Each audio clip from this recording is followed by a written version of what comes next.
Hello, hello, and welcome to the Rock Metal Podcast. I am your host, John Harris, and somewhere on my right-hand side is my right-hand man, Gabriel. No? Okay. Okay. He's under a blanket right now. He's upset because Daddy has been doing interviews all day. And he hates me. All right. Good thing we're talking about pessimism today, because today on the Rock Metal Podcast, we have Pessimist, who has a new album called Holdout, which is released on June 26th via MDD Records. And right now I'm being joined by Murphy to share some more information about what the boys have got going on and what they've been up to. So, Murphy, welcome to the show. Yeah. Hi, John. How are you doing? Awesome to be here. Thanks for the invite. I really appreciate it. Absolutely. Well, it's kind of hard for me to not invite you guys on because, I mean, your artwork is brutal and the music... You're welcome. And the music is brutal. And, I mean, there's a couple of track titles on the album, Holdout, that... I mean, Kill and Become, that's just fantastic. We've got to get into that. And you can hear my voice on that. Okay. I'm the guy with the high screams, so they allowed me to scream on that song. That almost sounds like an interesting conversation. All right, guys, we need somebody who has really high screams, and you're like, this is my moment. Yes. This is what I've been waiting for. And my time to shine. Exactly, my time to shine.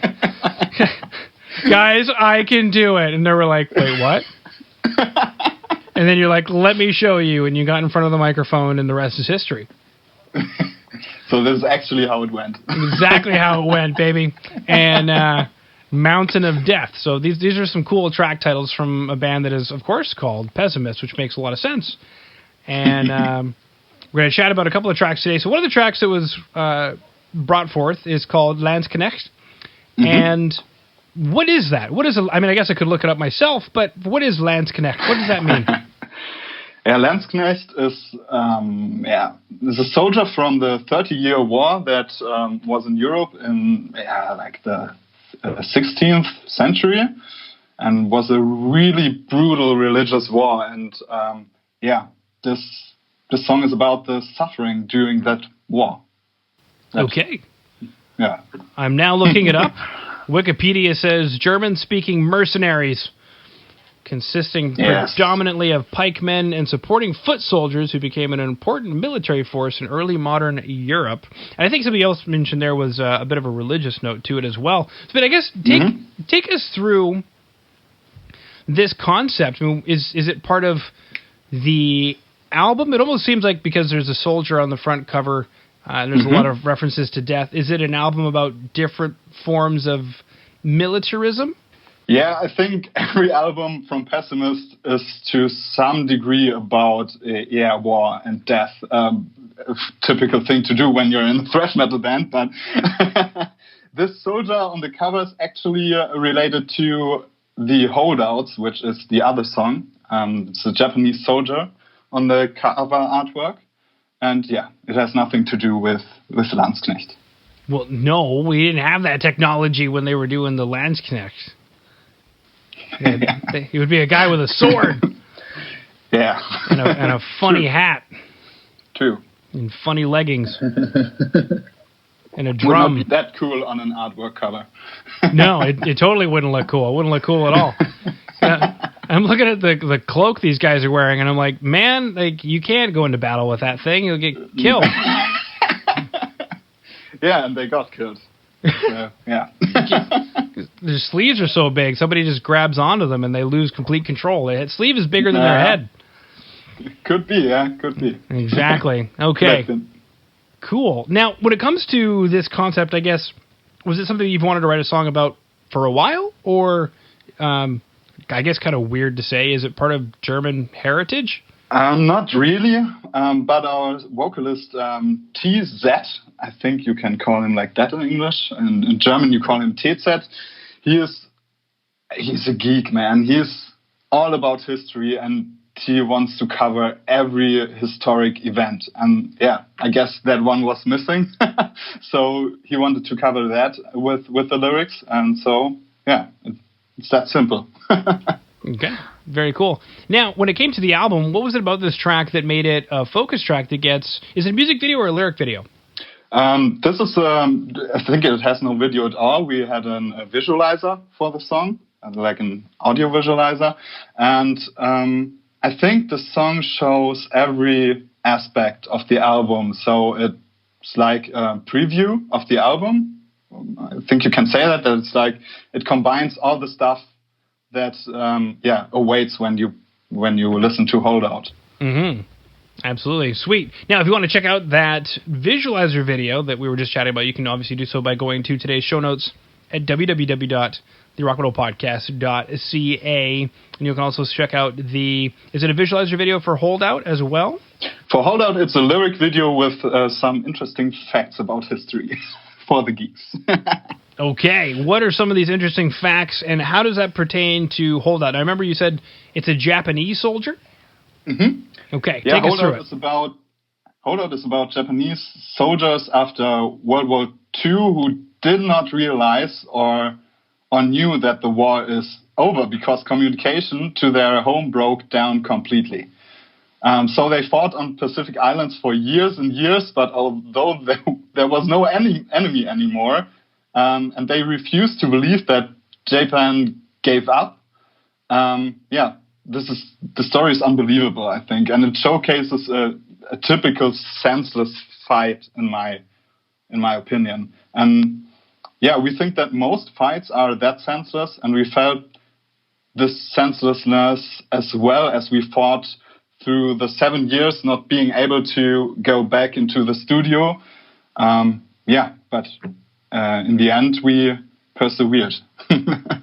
Yeah, it's very interesting. You're taking something that happened in history that is obviously we learned about that in school as well, and it's been a very long time since I'd heard about it, and then you mentioned it just now, and it's a very interesting idea because there is the real idea of somebody who is actually soldiered up to combat a physical enemy, but especially with regard to what's going on right now with being on lockdown and coronavirus and a few other things, especially with what's going on and people asserting their human rights, is how many people are fighting something in their head that's been a part of the lockdown, or how many people are now fighting something that is also real. It's a very interesting concept to bring up. How many people are actively in a holdout of some kind, or in multiple kinds of holdouts? Mm-hmm. Yeah, I think we did not intend that, but I think it makes kind of sense as you describe it like that. It definitely makes sense. Yeah. Wow. Because I was actually going to ask, based on some of the tracks on this record on Holdout, and in Holdout almost especially, is do you guys find almost an eerie connection to the events that are going on now that have maybe rebranded the songs for you? Oh, that's a tough one. Let me think. I think not really, because,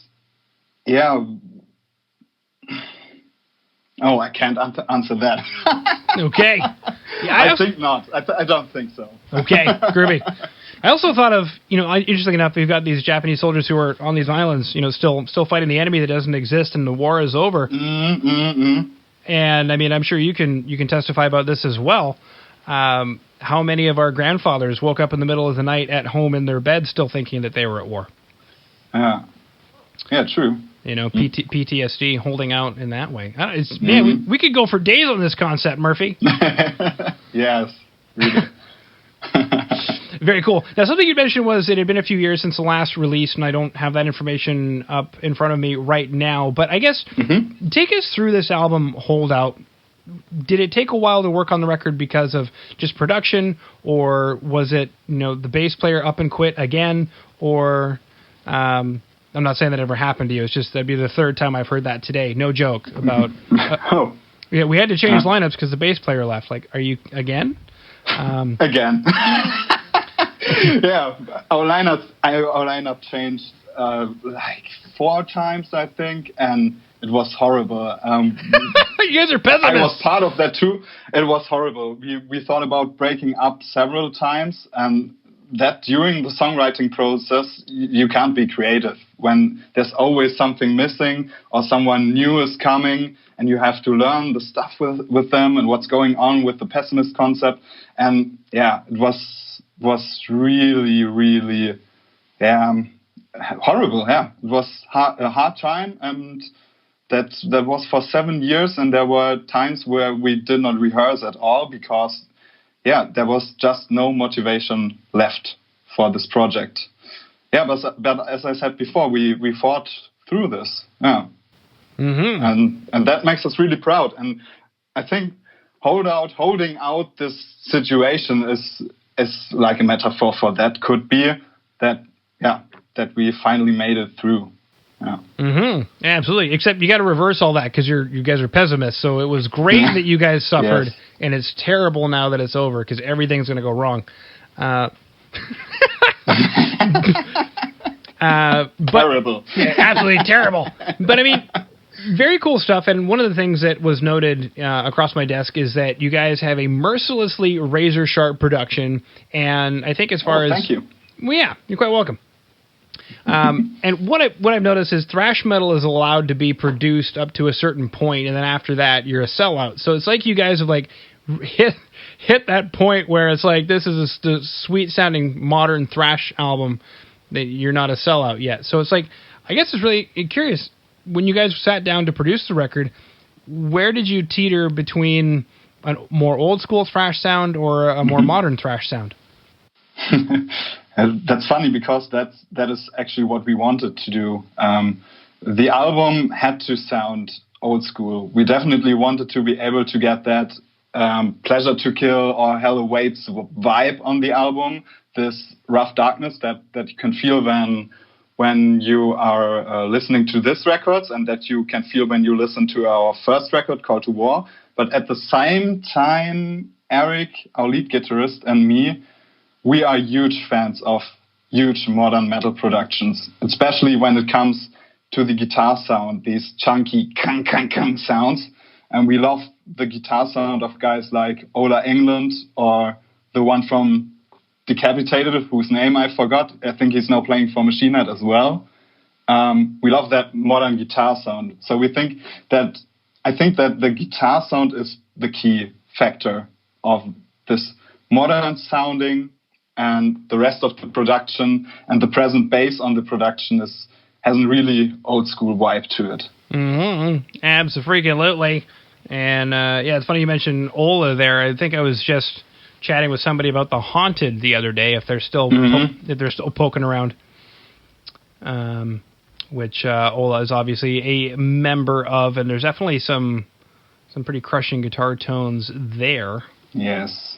That's true. I love that guy. His humor is awesome. I love him. Yes.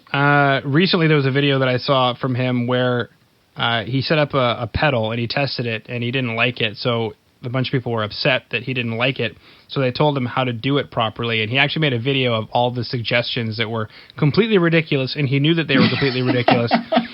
But he's like, oh, I should do this. Okay. And he's got this bugged out look on his face like, I can't believe I'm going to do this. And then he did it. And then there's the amp hissing like we all knew it would because of what the person said. And my favorite one was that you actually go from the amp into the pedal so that you're using the amp to boost the pedal. I thought that was my favorite one. Mm-hmm. Mm-hmm. I'm like, okay. Yeah. Well, yeah. Groovy. Now, when it comes to the album Holdout, what are some of the other concepts that we're going to come across? Like, for example, Kill and Become or Roaring Thunder. What is or The King of Slaughter? What are some of the other concepts that we should expect when we pick up the album? Mm-hmm. So, a run through history. I cannot dive deep into concepts because they are out of the minds of T-Set or T-Set, who is unfortunately not an English speaker. So he can write the lyrics in English and we check it, but he can't speak English. So I have to try. They are about historic events. For example, Kill and Become is about, how do you say, I'm missing a word. The guys who Landwirtschaft in Germany, fuck. Sorry for my terrible English.